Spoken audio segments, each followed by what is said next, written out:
Hello, literature lovers. Welcome to Litwit Club. Hope you all are doing great. And today we will continue our episode about figure of speech. आज का जो हमारा पहला figure of speech है वो है litotes. Okay, तो litotes जो term है originates from Greek word litotes meaning simplicity और plainness. Okay, इसका मतलब simplicity या plainness होता है.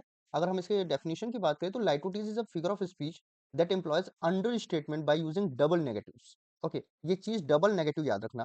ओके कि जहां पे हम दो नेगेटिव वर्ड्स को एक साथ रखते हैं. अब नेगेटिव नेगेटिव जैसे मैथ्स में होता है कि नेगेटिव नेगेटिव पॉजिटिव हो जाता है. ओके दैट मीन्स कि किसी पॉजिटिव चीज को हम दो नेगेटिव चीज के साथ इम्फेसिस देने के लिए उस पॉइंट को, ठीक है, हम दो नेगेटिव चीज को एक साथ यूज करते हैं. फॉर एग्जाम्पल देखते हैं like he was not unmindful of this of his duty. Okay he was not unmindful of his duty. Now यहाँ पे देखो माइंडफुल को इम्फेसाइज करने के लिए क्या है, नॉट अनमाइंडफुल. अगर इसको समझोगे तो क्या होगा कि वो अनमाइंडफुल नहीं है, मतलब वो माइंडफुल है. Okay so he is very mindful of his duty. Okay तो यहाँ पे ये लाइटोटीज है यहाँ पे. तो नेक्स्ट है कि they were not inattentive.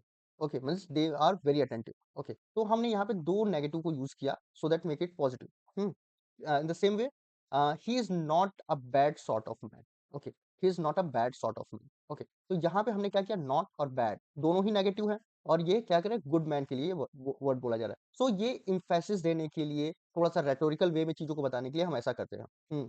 Okay so euphemism next है. Okay the term euphemism comes from the Greek word euphemia meaning speaking well और words of good omen. हाँ कि अच्छा हम बोल रहे हैं या कुछ अच्छा बताना चाह रहे हैं उसके लिए हम ये वर्ड यूज करते हैं. ओके तो यू मतलब गुड होता है, फेज मतलब स्पीच, गुड स्पीच से लिया हुआ है euphemism. Now euphemism is a mild indirect or vague expression used to replace a harsh blunt or unpleasant term. ठीक है कि बहुत अनप्लेजेंट कोई टर्म है, ठीक है, सुनने में अच्छा नहीं लग रहा है या बोल नहीं पा रहे हैं हम अच्छे से, ठीक है, कोई खराब चीजें हैं, ठीक है. फॉर एग्जाम्पल कुछ सेंसिटिव टॉपिक्स लाइक डेथ की बात करें, किसी की डेथ हो गई है, या सेक्स की बात करना है, या एजिंग की बात करना है, सोशल इश्यूज है, तो इन सबको हम लोग ब्लंट वे में नहीं बोल सकते, डायरेक्टली नहीं बोल सकते. ठीक ठीक है तो हम उसको क्या करते हैं, उसको थोड़ा सा अलग तरीके से बोलते हैं, इनडायरेक्ट वे में बोलते हैं, माइल्ड वे में बोलते हैं, सो दैट कि वो थोड़ा कम खराब लगे. लाइक उनकी डेथ हो गई है तो हम उसको बोलते हैं कि स्वर्गवास हो गया. तो ये यूफीज्म है. हम डायरेक्टली ना बोल के हम उसको थोड़ा सा घुमा के बोल रहे हैं, ठीक है, थोड़ा इनडायरेक्ट वे में, थोड़ा माइल्ड वे में. फॉर एग्जाम्पल देख लो यहाँ पे.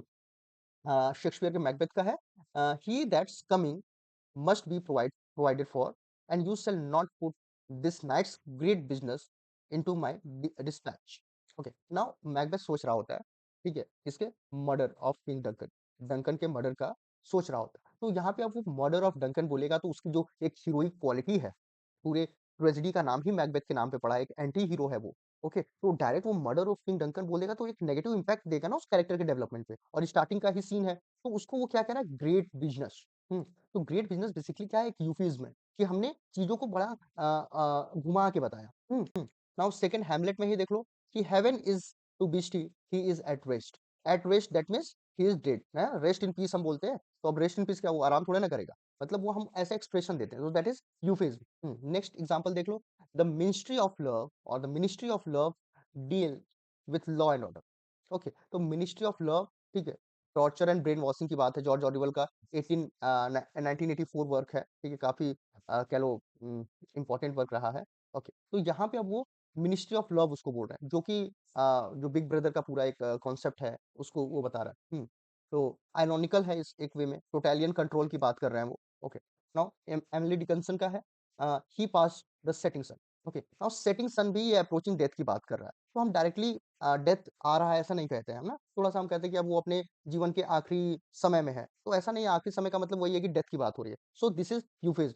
नेक्स्ट है पेरिफ्रेसिस. ओके पेराफ्रेसिस क्या है, okay the term periphrasis comes from the Greek word periphrasis, हाँ, व्हिच मींस स्पीकिंग राउंड और सर्कमलोशन. ओके सर्कमलोशन एक लिटरेरी टर्म है, दैट मीन्स चीजों को घुमा के राउंड. पेरी पेरी पेरी फेरी जो वर्ड है वो भी उसी लिए आता है ना, किसी चीज के पेरी मतलब अराउंड की बात हो, और फ्रेसिस दैट इज स्पीच. तो क्या है, periphrasis is a rhetorical device in which a writer uses an elaborate indirect and round about way to express a simple idea. ठीक है राउंड अबाउट करके काफी घुमा के हम एलेबोरेट वे में, इनडायरेक्ट वे में हम बताते हैं, उसी को हम पेरिफ्रेसिस कहते हैं. Instead of using a straight forward term, ठीक है, the writer replaces it with a descriptive phrase और अ लॉन्गर एक्सप्रेशन. ठीक है, डायरेक्ट चीज़ों को ना बता के हम काफ़ी इनडायरेक्ट वे में घुमा के बताते हैं, दैट इज़ पेरिफ्रेसिस। कहते हैं ना कि गोल-गोल मत घुमाओ, सीधे-सीधे बताओ, तो that is what periphrasis is. Okay, example देख लो यहाँ पे, the thane of Cawdor lives, why do you dress me in a borrowed robe? Okay, तो यहाँ पे क्या है कि बोरोड रोब कहने का मतलब है कि आप देखते हो मैकबेथ में उसको प्रोफेसी होती है और उसमें उसको थेन ऑफ कवरडोर कहा जाता है। ओके, जो कि वो है नहीं, तो वो कह रहा है कि वो तो जिंदा है और मुझे उनकी बात क्यों बता रहे हो? तो उसको मतलब उनका प्लेस क्यों दे रहे हो मुझे? थेन ऑफ कवरडोर उसको बोला जा रहा है। वहाँ पे बोरोड रोब, ठीक है, डायरेक्ट वो बोल रहा है कि मैं ये टाइटल बिलॉन्ग नहीं करता हूँ, ऐसे बोल सकता है। लेकिन बोरोड रोब, उधार लिए हुए कपड़े में मुझे क्यों पहना रहे हो? क्यों पहना रहे हो मेरे को उधार लिए हुए कपड़े? तो वो एक घुमा के बात को कहने की बात है, ठीक है? यहाँ पे वो ये पेरिफेरिस का यूज़ कर रहा है। नाउ यहाँ पे एक और एग्ज़ाम्पल है हैमलेट से। ओके, ये एग्ज़ाम्पल्स मैं बार-बार इन वर्क्स से इसलिए लेता हूँ क्योंकि काफ़ी फेमस वर्क्स हैं और ये लगभग जगह यूज़ किए जाते हैं या इससे एग्ज़ाम्पल्स हर जगह आते ही हैं। The undiscovered country from whose bourn no traveller return. Okay, now undiscovered country है जहाँ पे कोई भी ट्रैवलर वहाँ से रिटर्न नहीं करता है। तो अनडिस्कवर्ड कंट्री किसके लिए बोला जा रहा है? डेथ के लिए बोला जा रहा है कि डेथ ऐसा जगह है जहाँ से जो जाता है फिर वहाँ से वो कभी नहीं आ पाता है। ओके, तो ये एक तरीके से सर्कमलोशन का काम है, चीज़ों को घुमा के बताने का काम है। डायरेक्ट भी बोल सकते हो कि डेथ जिसको आ जाती है फिर वो कभी नहीं आता है। ओके, नाउ ऐसा हार्ड टाइम्स में भी एग्ज़ाम्पल देख लो, चार्ल्स डिकेंस का है। The national dustman after entering one another with a great deal of public dust. देखो बार-बार ये बोला जा रहा है। Brought it to a magnificent conclusion by removing a large quantity of private dust. Okay, यहाँ पे पब्लिक डस्ट, प्राइवेट डस्ट जो है, ये पार्लियामेंट में डिबेट्स जो चल रहे हैं उसमें बताई जा रही हैं। तो ब्यूरोक्रेसी में ये सब चीज़ें बार-बार यूज़ होती हैं, पॉलिटिक्स में ऐसे घुमा-घुमा के बातों को बताया जाता है ना, उसी को पेरिफ्रेसिस कहते हैं। कोई भी पॉलिटिशियन आपको डायरेक्ट नहीं बोलेगा कि ये रोड इतने दिन में बन जाएगी। हाँ, बन रही है, बनाया जा रहा है, इतने तब तक बना दिया जाएगा, ठीक है, हम कोशिश कर रहे हैं। तो दीज़ आर व्हाट पेरिफ्रेसिस है actually. They will never told you और नेवर टेल यू कि कब ये बन जाएगा।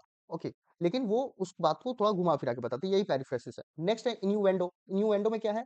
The word innuendo comes from Latin term innuendum, meaning by hitting, hinting, by hinting और by nodding. Innuendo is a literary device that involves making an indirect or subtle suggestion, often with a double meaning. Okay, suggestion की बात है, कोई indirect subtle suggestion हम देते हैं जिसमें double meaning होता है, एक थोड़ा सा नेगेटिव भी रहता है, ह्यूमर। हाँ, it is frequently used in a literature to imply something negative, humorous or critical without directly stating it.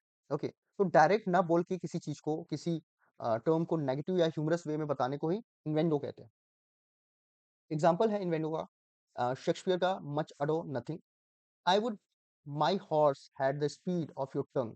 Okay, now your tongue speed of like my horse speed, जैसा मेरे हॉर्स का speed है वैसा आपके टंग का speed है। तो यहाँ पे हम अ, उसको क्रिटिक कर रहे हैं ना कि तुम बहुत ज़्यादा बोलते हो या बहुत ज़्यादा बोल रहे हो, तो उस चीज़ को बेनेडिक्ट जो है बैट्रिसिया के टंग को बता रहा है वो कि hitting with wit but also carrying flirtatious undertone, उसके साथ वो फ्लर्ट भी करना चाह रहा है। ओके, तो इस वे में all right then I will go to hell. तो यहाँ पे all right then I will go to hell, कहीं ना कहीं I will go to hell, that is showing that कि आप की जो काम है वो सही नहीं है, ठीक है, तो मैं हेल जा रहा हूँ। मीन्स कहने का मतलब है कि अब तो मैं नर्क ही जाऊँगा। कहने का मतलब है कि हमने कहीं न कहीं कुछ गलत किया हुआ है, उसके बदले में ही मुझे वो नर्क या स्वर्ग मिल रहा है ना। तो कहीं न कहीं हम डायरेक्टली ये चीज़ नहीं बता रहे कि मैंने ये गलत काम किया है। हम कह रहे हैं कि भाई मैंने तो नर्क में अपना टिकट बुक करा के रखा हुआ है। That means I have done a lot of wrong things और evil thing. Okay, so that is the way it works. हाँ, now the next is irony. Irony बहुत यूज़ होता है, बहुत ज़्यादा आया भी जाता है। हाँ, आता भी है। The term irony comes from Greek word eironeia, means which means dissimulation और फेंज्ड इग्नोरेंस। ओके, नाउ इसका हम डेफिनिशन करते हैं। क्या है कि a literary device in which there is a contrast between expectation and reality. What you are expecting and what is the reality. तो expectation और रियलिटी के बीच में कहीं न कहीं बहुत डिफरेंस रहता है, कॉन्ट्रास्ट रहता है कि आप चाहते कुछ और होता कुछ और है। उसी को हम आयरनी कहते हैं ना। ये ह्यूमर भी क्रिएट करता है, सस्पेंस भी क्रिएट करता है और सैडनेस भी क्रिएट होता है, कभी-कभी क्रिटिसिज्म और डीपर मीनिंग भी लिटरेचर में ये क्रिएट करता है ना। आयरनी 2-3 तरीके की होती है जो कि आपको जानना ज़रूरी है। लाइक एक पहला है वर्बल आयरनी। वर्बल मतलब वर्ड्स में आयरनी देखने को मिलती है। The contrast between what you said and what is actually meant. ठीक है, कि आप क्या कह रहे हो और क्या उसका मतलब है। इसको सार्केज़्म भी कहते हैं। हाँ। लेकिन ये थोड़ा-सा क्या होता है कि डिफरेंट होता है। तो इसको समझो। हाँ, कि वर्बल आयरनी में क्या होता है, what you said and what is actually meant. जो आप कहना चाह रहे हो और जो एक्चुअली उसका मतलब है, दोनों में काफ़ी डिफरेंस हो जाता है ना। दूसरा है सिचुएशनल आयरनी। कि हम कोई ऐसा अलग सिचुएशन एक्सपेक्ट कर रहे हैं और हो कुछ और जा रहा है, ठीक है? इसी को ट्विस्ट इन द स्टोरी भी कह सकते हैं कि हम किसी को बचाने जा रहे थे, पता चला मेरी वजह से उसको और ज़्यादा उसको प्रॉब्लम हो गया। तो that is situational irony. Third is dramatic irony कि ऑडियंस को पता है कि कैरेक्टर के साथ कितना गड़बड़ हो रहा है, लेकिन कैरेक्टर को उससे नहीं ले उसको पता ही नहीं है कैरेक्टर को कि वो क्या हो रहा है। लाइक कोई भी ट्रेजेडी में आप देखोगे, तो कैरेक्टर के साथ बहुत बुरा हो रहा है या अच्छा हो रहा है, लेकिन वो उस चीज़ से अनजान है, लेकिन ऑडियंस इस चीज़ को जान रहा होता है। तो ये थोड़ा-सा सस्पेंस, ह्यूमर और ट्रेजेडी सभी चीज़ें क्रिएट करता है। ये डिफरेंट टाइप्स के आयरनी हैं। Now, some examples of irony. Shakespeare's Julius Caesar. Yet Brutus says he was ambitious. The Brutus is an honorable man. Okay now यहाँ पे मार्क एंटोनियो रिपीटेडली जो है कि रिपीट कर रहा है ब्रूटस के ऑनर को while actually implying the opposite that Brutus is a traitor. ठीक है, तो ब्रूटस ने ही जूलियस सीजर को मारा है, तो अंटोनियो बार बार उसकी बात कर रहा है कि अरे वो बड़ा एम्बिशियस था, बड़ा ऑनरेबल मैन था, ठीक है, ऐसे वो बोल रहा है, बट वो सच में कहीं ना कहीं उसको क्रिटिसाइज कर रहा है क्योंकि ब्रूटस ने ही जूलियस सीजर को मारा। ओके, उसका फ्रेंड होके, उसका बहुत क्लोज होके भी उसने उसको मारा, तो इस वजह से वो कहीं ना कहीं एक आयरोनिकल डायलॉग है या स्पीच है, बोलना कुछ चाह रहा है और वो मतलब उसका मतलब कुछ और है, तो वहां पे एक वर्बल आयरनी का एग्जांपल है ये। Now another is O Henry is the gift of the Magi. हाँ, a poor couple sacrifice their prized possession to buy gift for each other. Now जो वाइफ रहती है sells her hair to buy chain for her husband watch. हाँ, the husband sells his watch to buy hair comb for his wife. Now इसमें क्या है, होता क्या है कि जो the gift of the Maggi करके है, इस वर्क में क्या होता है कि जो हस्बैंड रहता है उसके पास एक घड़ी रहती है जो कि टूटी हुई, उसके चेन नहीं रहती है, ठीक है, जो कि बहुत अच्छी उसके ऊपर आती है। दूसरा है वाइफ के बाल बहुत अच्छे रहते हैं, लेकिन उसको उसके पास चलो कॉम्ब नहीं रहता उसको अच्छे से केयर करने का ना। अब उनके जब उनकी एनिवर्सरी होती है तो हस्बैंड क्या करता है कि मेरा वॉच तो किसी काम का नहीं है, इसको हम बेच के इसके लिए हम एक कॉम्ब ले लेते हैं अपनी वाइफ के लिए। वाइफ को भी लगता है कि मैं अपने बाल को बेच के उसके लिए एक चेन ले लूँ ना। दोनों ने ही गिफ्ट लिया, लेकिन अब वो गिफ्ट यूजलेस हो गया। और साथ में लेकिन ये उनके लव को भी अच्छा प्रूफ कर रहा है, तो एक कह लो कि आयरनी होगी कि हमने उसके लिए लिया तो वो उसने मतलब घड़ी बेच दी, उसने अपने बाल को बेच दिया, so that is kind of situational irony. Next है शेक्सपियर का Romeo Juliet. Thus with a kiss I die. Okay, now Romeo को लगता है जो कि एक ये ड्रामेटिक आयरनी है, रोमियो जूलियट जो है कि वहां पे लेटी हुई है, ठीक, और रोमियो को लगता है कि जूलियट मर चुकी है। अब वो क्या करता है कि उसको किस करता है और अपने आप को मार लेता है। नाउ ऑडियंस को तो पता रहता है कि जूलियट सो रही है, वो मरी नहीं है, उसने कोई ऐसा ड्रिंक लिया है जिसकी वजह से वो लग रहा है कि वो डेथ हो गया उसका, but she is still alive. Now इससे क्या होता है कि रोमियो को तो नहीं पता है ये चीज, लेकिन ये ऑडियंस को पता है कि नहीं, जूलियट मरी नहीं है। Okay, so this create a irony. So these are the different types of ironies. Next is erotesis. Erotesis is what? A rhetorical question. एक rhetorical question की बात है erotesis. Okay, इसमें क्या होता है? The term erotesis comes from the Greek word erotesis, meaning a question or enquiry. The classical rhetoric it was organized as a powerful persuasive tool. Pursue करने के लिए किसी को मनाने के लिए क्वेश्चन पूछते थे, या किसी मीनिंग या फिलोसफी को भी डिस्कस करने के लिए वर्ड यूज होता था। Erotesis is a figure of speech in which a question is asked not to seek an answer but to create a rhetorical effect. ठीक है, तो एक फिगर ऑफ स्पीच है बेसिकली, जिसमें हम क्वेश्चन पूछते हैं आंसर पाने के लिए नहीं, बट एक इफेक्ट क्रिएट करने के लिए। कुछ एग्जांपल से हम इस चीज को समझते हैं। ओके, नाउ हैमलेट का जो एग्जांपल है काफी इंपॉर्टेंट है, दैट टू बी और not to be that is the question. ठीक है, कि करूं कि ना करूं, यही क्वेश्चन है। ओके, तो एक तरीके से वो एक डाउट में है, एक क्वेश्चन कर रहा है, ठीक है, कि वेदर उसका लिविंग जो है कि वो वर्थफुल है कि नहीं है। नाउ यहाँ पे वो एक्सपेक्ट नहीं कर रहा है कोई किसी तरीके का आंसर, तो okay, लेकिन ये उसके इनर टर्मोइल, उसके अंदर के डाउट को बता रहा है, ठीक है, कि वो डाउट में है। Now next example Julius Caesar से लेते हैं कि you all do love him once not without cause, what cause withholds you then to mourn for him. Okay, now जब मार्क एंटोनियो एक रेटोरिकल क्वेश्चन पूछता है क्राउड से कि ये वही आदमी है जिसको एक बार तुम लोग बहुत प्यार करते थे बिना कॉज के, ठीक है, बिना कॉज के ही उसको प्यार कर रहे हो तुम, क्यों कर रहे हो नहीं पता है, but Julius Caesar was a great king या ग्रेट रूलर, ऐसा कुछ है, ठीक है, बट जब वो मर रहा है तो फिर तुम किस कॉज के लिए उसके लिए रो रहे हो? जब बिना किसी कॉज के उसको प्यार कर रहे थे तो बिना किसी कॉज के रो क्यों रहे हो? So this is a rhetorical question, answer नहीं चाहिए उसको। ओके, दैट इज नेक्स्ट है अलेक्जेंडर पोप का the rape of the lock का स्टार्टिंग लाइन है कि say what strange motive goddess could compel a well bred lord to assault gentle belle. So यहाँ पे क्वेश्चन है कि ये क्या कारण था, क्या कि जिसने कंपेल किया कि एक वेल ब्रीड लॉर्ड ने एक जेंटल बैले को, एक विमेन को, एक खूबसूरत मासूम सी औरत को असॉल्ट किया। मतलब उसके बाल को कट कर दिया ना। तो ये कहीं न कहीं ये रेटोरिक जो है ये मॉक कर रहे हैं एरिस्टोक्रेटिक बिहेवियर के ऊपर, ठीक है? एक रेटोरिकल क्वेश्चन आस्क करके, ठीक है? ये मॉक एपिक है। रेप ऑफ द लॉक एक मॉक एपिक है। मॉक एपिक क्या होता है बेटा? कि जो एपिक होता है उसका एक पैरोडी कह लो होता है, या उसका एक मॉकरी वाला एक एंगल होता है। तो उन्होंने एक पूरा का पूरा एपिक लिखा है अलेक्जेंडर पोप ने, कह लो एक सटायर किया है एरिस्टोक्रेटिक लाइफ के ऊपर, ठीक है? कि उसमें क्या प्रॉब्लम है, मेन इश्यू क्या है उस वक़्त के टाइम का, कि एक लड़की के लॉक, ठीक है? जो लट होते हैं, बाल कट कर गया किसी ने, तो उसके ऊपर पूरा उन्होंने एक एपिक लिख दिया है। वहीं बगल में जॉन मिल्टन लिखते हैं एक great epic Paradise Lost. Okay, so यहाँ पे एक क्वेश्चन, यही इसको रेटोरिकल क्वेश्चन कहते हैं।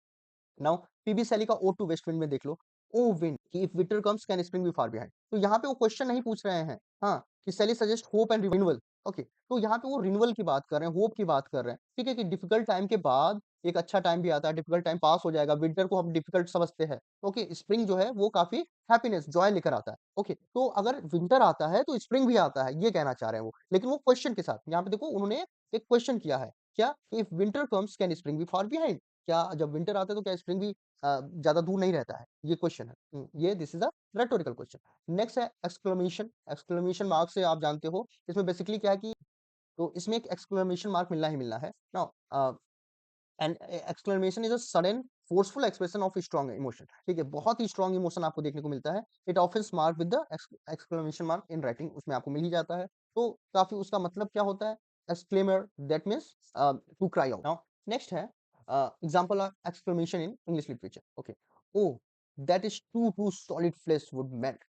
ओके, कि यहाँ पे वो हैमलेट के डीप डिस्पेयर की बात कर रहे हैं, सुसाइडल थॉट की बात कर रहे हैं, कि इतना ज़्यादा वो सुसाइडल इस समय फ़ील कर रहा है, कि वो एक फ्लेश को भी मेल्ट कर दे। या रोमियो जूलियट में देख लो, O Romeo where art thou Romeo. Okay, तो यहाँ पे क्वेश्चन मार्क है, लेकिन उससे पहले देखो यहाँ पे एक्सक्लेमेशन, कि वो इतना इंटेंस इमोशन और फीलिंग या डीप लॉगिंग रोमियो के लिए जूलियट एक्सप्रेस कर रही है अपना, कि इतना डीप है कि उसको बुला रही है बार-बार। तो यहाँ पे एक्सक्लेमेशन लगा के हम उसकी इंटेंसिटी को बढ़ा रहे हैं। Okay, that is.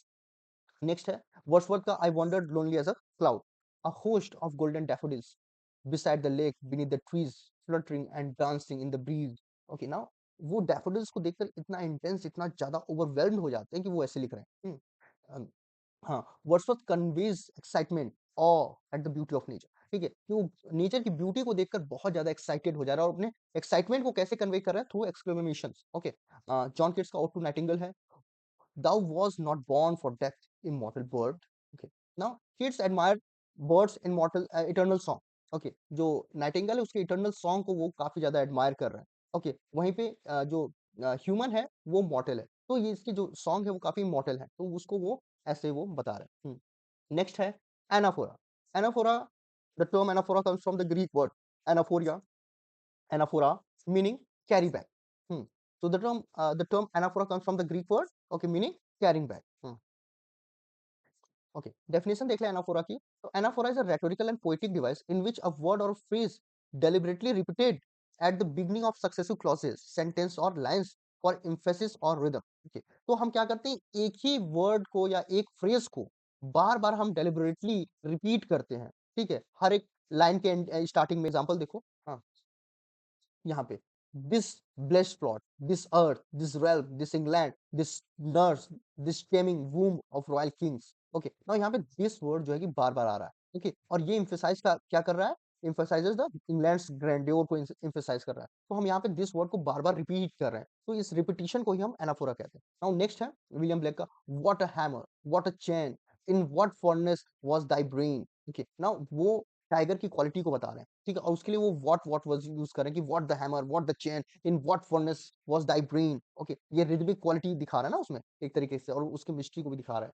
नाउ यहाँ पे देख लो चार्ल्स डिकेंस का टेल ऑफ टू सिटीज की बात है उसमें। इट ये स्टार्टिंग लाइन ही है, स्टार्टिंग की लाइन्स है, ओके, ओपनिंग लाइन है वो नॉवेल की। It was the best times, it was the worst times, it was the age of wisdom, it was the age of foolishness, it was, ऐसे करके कई sentences बोलते हैं वो। नाउ यहाँ पे इट वाज जो है वो बार बार आपको देखने को मिल रहा है, तो ये कहने का इम्फेसिस कर रहा है कॉन्ट्रास्ट ऑफ द सोसाइटी, कि वो बेस्ट टाइम भी था, वो वर्स्ट टाइम भी था, वो एज ऑफ विजडम भी था, तो वो एज ऑफ फुलिशनेस भी था, विक्टोरियन एज की बात करें तो यहाँ पे एक एनाफोरा देखने को मिलता है। फिर वॉल्ट विटमैन का है out of the cradle endless rocking, हाँ, out of the cradle endless rocking, out of the mocking bird's थॉट द म्यूजिकल सटल।